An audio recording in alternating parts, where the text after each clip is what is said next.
I'm Logan Crawford, and right now on Spotlight, we're delighted to introduce you to a very talented author. Her name is Janice Holliman, and she's written a powerful book.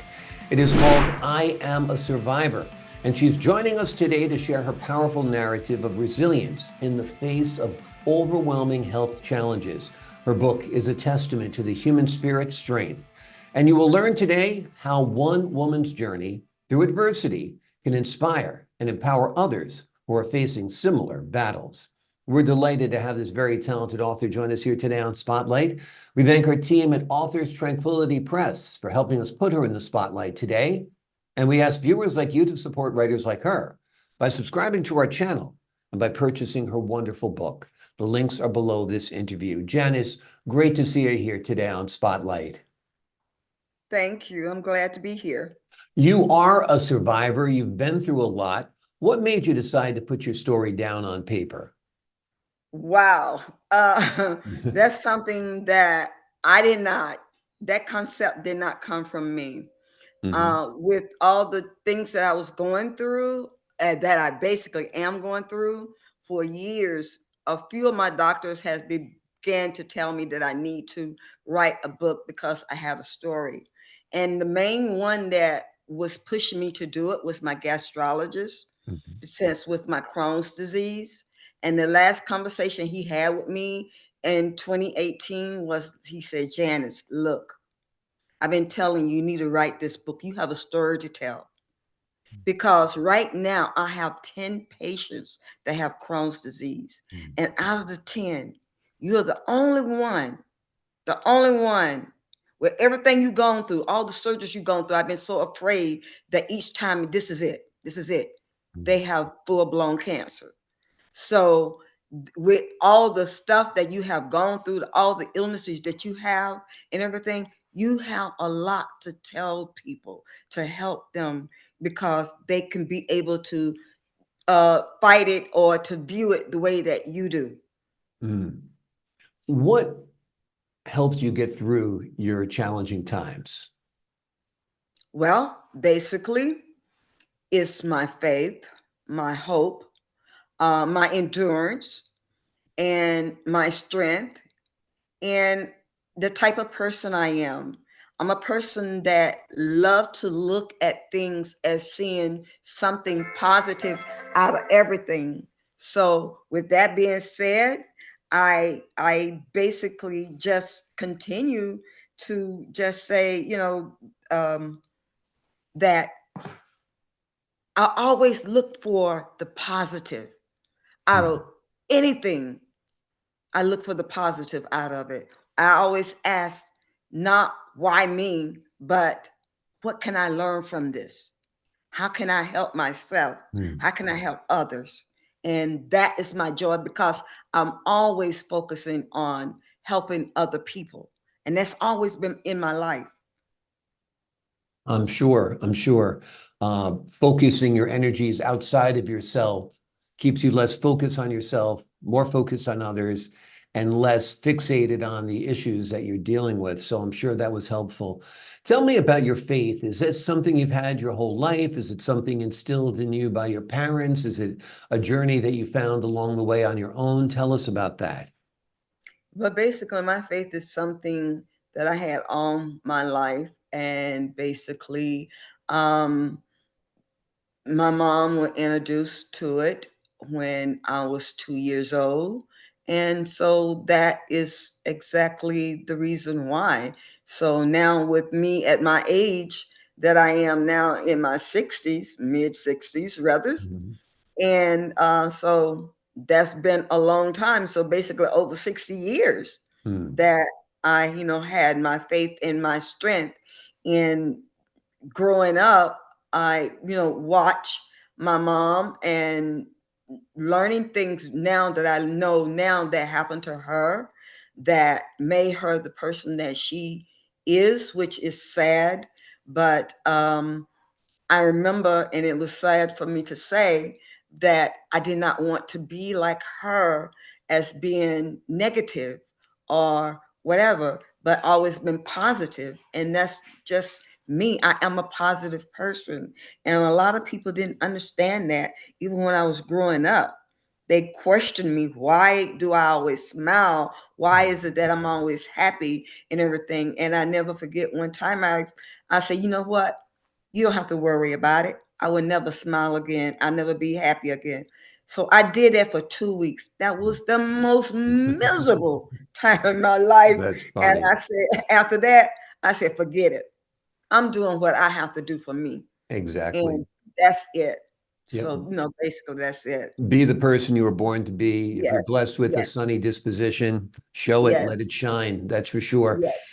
One of the health issues you struggled with was exposure to mold. Tell us a little bit about that.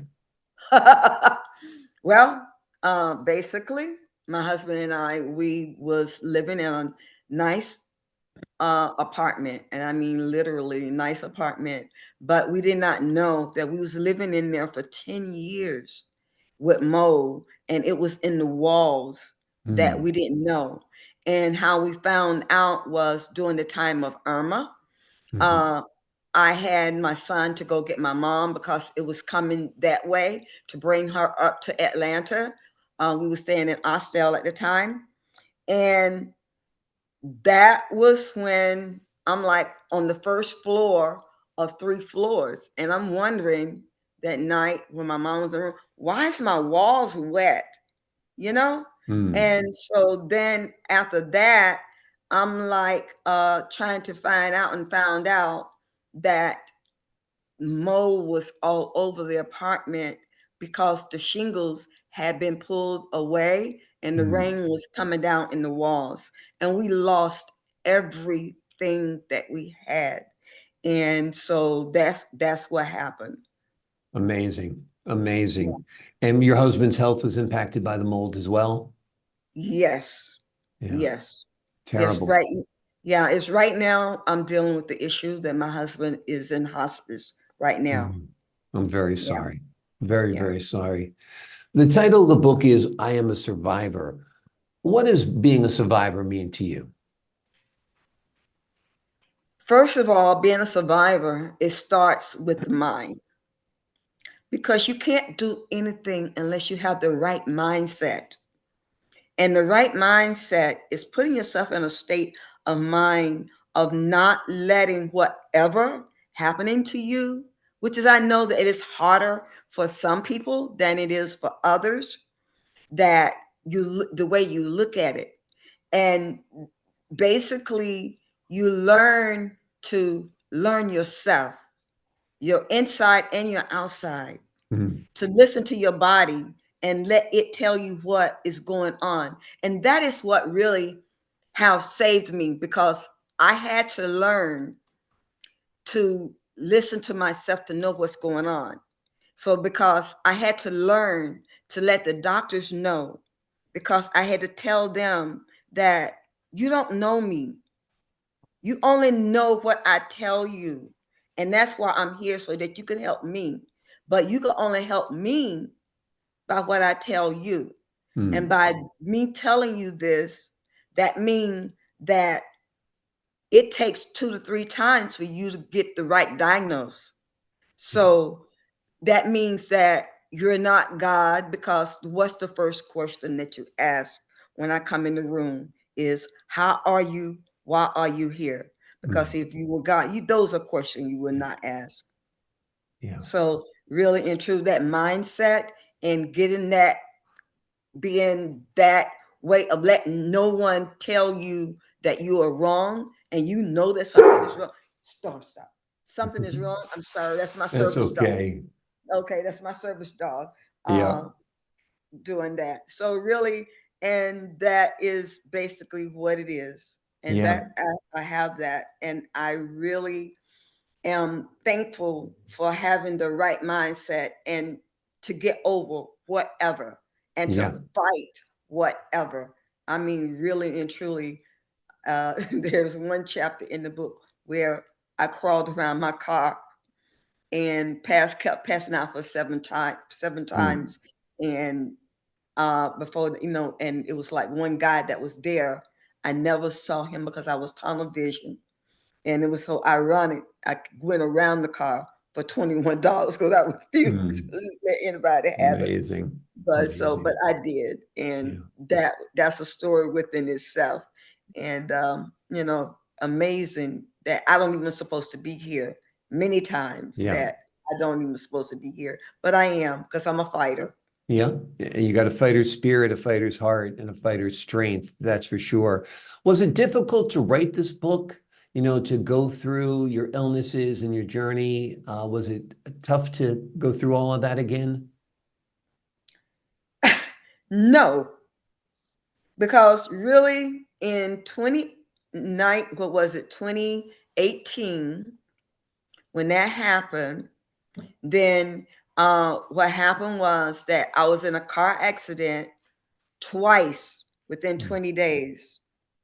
And when they told me that they found something that they wasn't looking for, Mm. the first one, and then the second one, I went back and I asked them to look again. And then I said, wow, I guess it's time for me to write this book. And I didn't know at the time that I had sort of like a photographic memory. Everything start coming back and I can view things. I saw things as conversations like you and I are having right now. It's in the book as conversations. Mm. It's so really and truly I recall everything what was said. I recall the moment that they thought that I was my body was awake, but I couldn't wake up. My eyes wouldn't wake up. They didn't know I was laying there for 8 hours. And I'm sitting there screaming and yelling, saying, I'm awake, look at me, and tears running out of my eyes and everything. They was about ready to put me in the IC unit and all that kind of stuff. So yeah, I remember all those things and I told them everything what was said. And so I just basically it was an eye opener and it was basically in strengthening to me Mm. to realize that I'm like, wow, I endured all of this. I endured, and everything. And people that have read the book, like, did you know you were going to write this and you record? No, I did Mm. not. It's just that I remember everything came back to me Yeah. and I was grateful for it.